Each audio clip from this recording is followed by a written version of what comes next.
这鸭肉很嫩，酱汁非常的浓郁，而且甜而不腻哦，有一种幸福的味道。没错，这期会是一道创新的鸭肉料理。鸭子在古时候有金榜题名、位列三甲的象征，歪茄以此象征祝福大家运通四海。这里只用了半只鸭子做示范，大概是1.2公斤重。我还切了一些鸭油，待会我们会炼些鸭油来做这道料理。这道料理的味道我会做一些 mix and match。首先我用了日本的百味噌，它的味道温和醇厚，盐分低且带有点点甜味。再来就是这个柚子汁。自从在法国尼斯吃到某家的香橙蜜糖煎鸭后，我就觉得柑橘的味道和鸭肉的搭配是非常的棒。调味方面，我们先倒入200cc 的柚子汁，然后加入2汤匙的清酒，1汤匙的酱油，还有2汤匙的百味噌，把它搅拌均匀。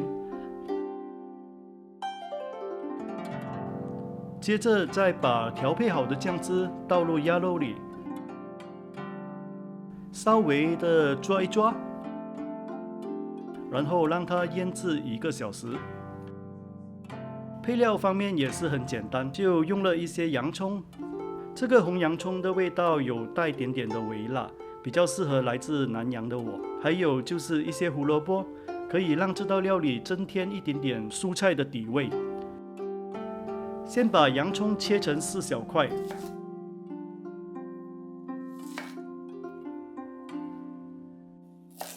然后胡萝卜也以滚刀的方式切成小块。材料都准备好之后，就可以开锅煮了。先把鸭的脂肪用慢火稍微的逼出一点点的鸭油。法国人可能会花几个小时的跟你说关于鸭油的好处，而我在这里就不必多说了吧。然后再用鸭油把这些洋葱炒香，炒香后呢，就可以加入胡萝卜，稍微的炒一下，去掉它那微微的涩味。然后再换一个大一点的锅子，先加入300cc 的柚子汁，然后再把炒过的洋葱和胡萝卜倒入锅里，再把腌制好的鸭肉下锅一起煮。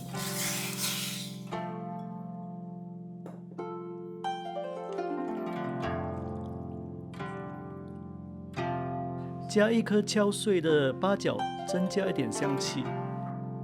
还有数片姜，中和鸭肉的寒气。接下来就开中火焖煮大概40分钟。有一点需要注意的是，大概每隔10分钟必须去翻一翻鸭肉，因为味噌一到煮到浓稠的时候就很容易粘锅底了。特别是煮了30分钟之后，就要不停的搅拌。当那个酱汁达到你理想中的浓稠度，那么就可以关火起锅了。先垫一些生菜在盘子的底部做装饰，然后再把煮好的鸭肉盖上。那么这道美味的味噌柚子鸭就完成了，要趁热享用哦。